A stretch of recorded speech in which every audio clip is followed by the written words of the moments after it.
Hindi invited yung mga low class na yan. Ay, naku. Nakakahiya talaga. Oo. Ah,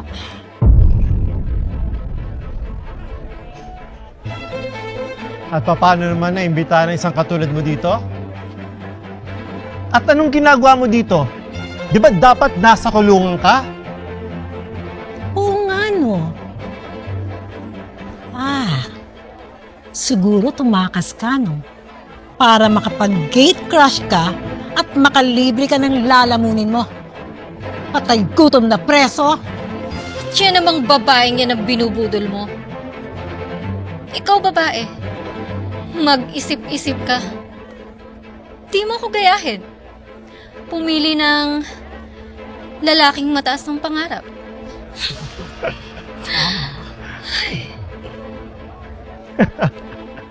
Alam mo, parang may kulang sa forma mo. O ito, sure naman ako magsasano kay mga patay gutom. Sumusobra ka na.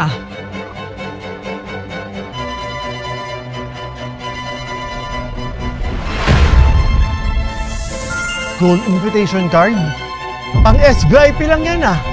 Ang meron lang dapat niyan ay ang new CEO at ang former CEO. Guard! Dali sa pulis na magnanakaw niyan. Mr. Stansel po, gusto po makausap. Congratulations to our new CEO and owner of Standstill Enterprises. You deserve it. Bukod sa masipag ka na, sinuwerte ka pa. Biruin mo, nakapag-jackpot ka ng malaki sa Buenas PH. Announce natin sa office ang turnover. Huwag po muna. Magpapanggap po muna ako bilang isang janitor sa office. May nararamdaman kasi akong may katiwalaan dun.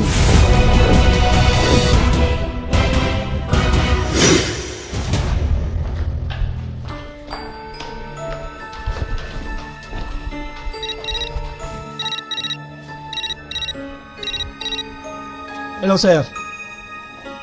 Yes, sir. Ay, sorry, sir.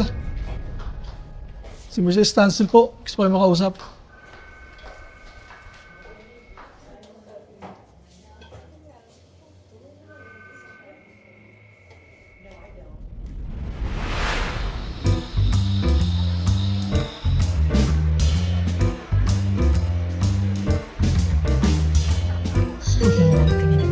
Yeah, I like your American.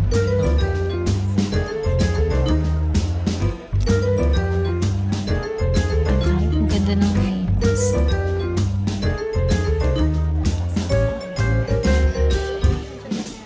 Thank Good evening you. po, tita. Good evening, Rico. Hi. Hi. Congratulations sa promotion mo. Yeah, wala pa pero maya-maya na lang. Thank you ah. Kaya ikaw nang bahala sa akin dito sa opisina, ha? Of course, dear. Mabuti lang talaga iniwan mo yung dugot na janitor na yun. Na sumama ka sa akin na katulad kong may future. Yes. Kinabagay talaga kayong dalawa. Made in heaven. Hindi gaya nung janitor na patay gutom na yon. Tita, huwag mo na po kayo kumpara sa basahan. Well, sa bagay. Promotion? Alright.